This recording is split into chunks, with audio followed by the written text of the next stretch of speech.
মানুষ কিভাবে সৃষ্টি হয় এই গভীর প্রশ্নের উত্তর ইসলামিক গ্রন্থ অর্থাৎ কোরআন আর হাদিস কিভাবে দেয়। চলুন এই পুরো বিষয়টা একটু কাছ থেকে দেখি।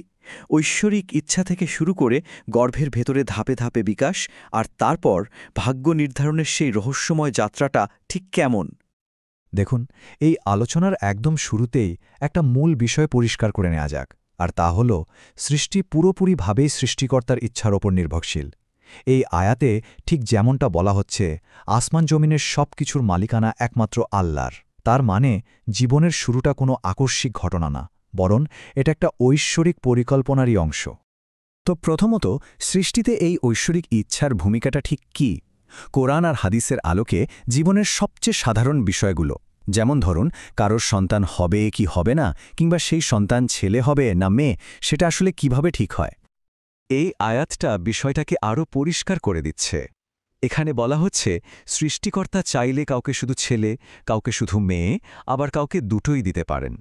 এমনকি কাউকে নিঃসন্তান রাখাও কিন্তু তারই ইচ্ছার অধীন। এর মানে হল সৃষ্টির প্রত্যেকটা সম্ভাবনাই একছত্রভাবে তার নিয়ন্ত্রণে। আচ্ছা, প্রশ্ন আসতেই পারে যে এই ঐশ্বরিক ইচ্ছা বাস্তবে কিভাবে কাজ করে। মজার ব্যাপার হল, ইসলামিক গ্রন্থগুলো কিন্তু শুধু আধ্যাত্মিক কথাই বলছে না। শিশুর লিঙ্গ এবং বাবা মায়ের সাথে তার চেহারার মিল কিভাবে ঠিক হয় তার একটা জৈবিক প্রক্রিয়ারও বর্ণনা দিচ্ছে। তাহলে শিশুর লিঙ্গ আর চেহারার মিল, এই ব্যাপারটা কিভাবে নির্ধারিত হয়? এই প্রশ্নটা কিন্তু নতুন কিছু না।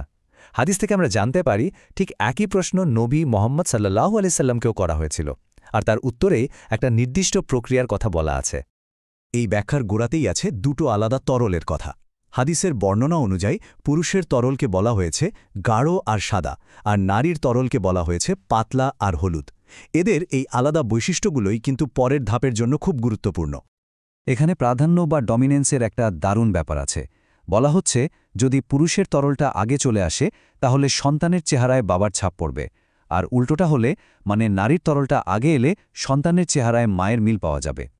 আর শুধু চেহারার মিলই নয়, শিশুর লিঙ্গ নির্ধারণের ক্ষেত্রেও ঠিক একই নিয়মটা খাচ্ছে। হাদিস অনুযায়ী পুরুষের তরল প্রাধান্য পেলে ছেলে সন্তান হয়, আর নারীর তরল প্রাধান্য পেলে হয় মেয়ে সন্তান। এবার চলুন গর্ভের ভেতরে সেই যাত্রায় যাওয়া যাক।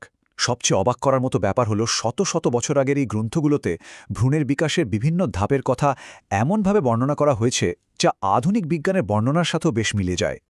কোরআনের এই আয়াতটা সেই রূপান্তরের একটা পরিষ্কার ছবি আমাদের সামনে তুলে ধরে। ভাবুন তো কীভাবে একটা শুক্রবিন্দু থেকে জমাট রক্ত তারপর সেটা মাংসপিণ্ডে পরিণত হচ্ছে। পুরো শারীরিক পরিবর্তনের একটা স্পষ্ট বর্ণনা। তাহলে চলুন ধাপগুলো আরেকবার দেখে নিই। নুতফাহা বা শুক্রবিন্দু থেকে শুরু, এরপর এটা আলাকাহা বা জমাট রক্তে পরিণত হয়, তারপর মুদগাহা বা মাংসপিণ্ড, এরপরে তৈরি হয় ইজাম বা হাড়, আর সবশেষে লাহাম বা মাংস দিয়ে সেই হাড় ঢেকে দেওয়া হয়। এভাবেই একটা পূর্ণাঙ্গ মানব কাঠামো তৈরি হয়। কিন্তু এই যাত্রাটা শুধু শারীরিক গঠনের মধ্যেই সীমাবদ্ধ না। গ্রন্থগুলো একটা বিশেষ মুহূর্তের কথা বলে, যখন এই মাংসপিণ্ডটা আর কেবল একটা দেহ থাকে না, বরং আত্মা পায় এবং তার ভাগ্য বা তাকদিরও ঠিক হয়ে যায়। হাদিস বলছে গর্ভধারণের ১২০ দিন পর একজন ফেরেশতাকে পাঠানো হয়। তার কাজ দুটো: প্রথমত ভ্রূণের মধ্যে রূহ বা আত্মা ফুঁকে দেওয়া, আর দ্বিতীয়ত তার ভাগ্যটা লিখে দেওয়া। ঠিক এই মুহূর্তেই মানুষ তার আধ্যাত্মিক পরিচয় পায়। আর সেই ভাগ্যলিপিতে প্রধানত 4টি বিষয় লেখা হয়: ব্যক্তির কাজ বা আমল, তার জীবিকা বা রিজিক, তার আয়ু বা জীবনকাল, আর তার শেষ পরিণতি, সে সৌভাগ্যবান হবে নাকি দুর্ভাগ্যবান। অর্থাৎ জীবনের একটা মূল কাঠামো কিন্তু জন্মের আগেই তৈরি হয়ে যাচ্ছে। এখানেই তাকদীর বা পূর্বনির্ধারণের ধারণাটা সবচেয়ে জোরালোভাবে সামনে আসে। এই হাদিসটা একটা অবাক করার মতো সম্ভাবনার কথা বলছে। একজন মানুষ হয়তো সারা জীবন জান্নাতবাসীদের মতো ভালো কাজ করে গেল, কিন্তু তার ভাগ্যে যদি অন্য কিছু লেখা থাকে তাহলে শেষ মুহূর্তে তার কাজের ধরন পাল্টে যেতে পারে, আর তার পরিণতিও বদলে যেতে পারে। এখানে কিন্তু লিখিত ভাগ্যকেই চূড়ান্ত হিসেবে তুলে ধরা হয়েছে। আচ্ছা, এই দীর্ঘ যাত্রার পর চূড়ান্ত বিষয়টা হল সৃষ্টির সৌন্দর্য আর তার নিখুঁত নকশা। শারীরিক ও আধ্যাত্মিক বিকাশের পর মানব আকৃতির চূড়ান্ত রূপকে কিভাবে বর্ণনা করা হয়েছে চলুন দেখি। কোরআন সরাসরি ঘোষণা করছে যে মানুষকে সবচেয়ে সুন্দর গঠনে সৃষ্টি করা হয়েছে। এটা কিন্তু শুধু বাইরের সৌন্দর্য নয়, বরং শারীরিক ও আধ্যাত্মিক ক্ষমতার এক নিখুঁত ভারসাম্যের কথা বলা হচ্ছে। আর এটাই মানুষকে সৃষ্টির সেরা বা আশরাফুল মাখলুকাতের মর্যাদা দেয়। সব মিলিয়ে পুরো সৃষ্টি প্রক্রিয়াটা শেষ হচ্ছে স্রষ্টার শৈল্পিকতার প্রশংসার মধ্য দিয়ে। তিনি শুধু আকারই দেননি, বরং সেই আকারকে করেছেন সুন্দর আর নিখুঁত। এটাই যেন সৃষ্টির চূড়ান্ত বার্তা।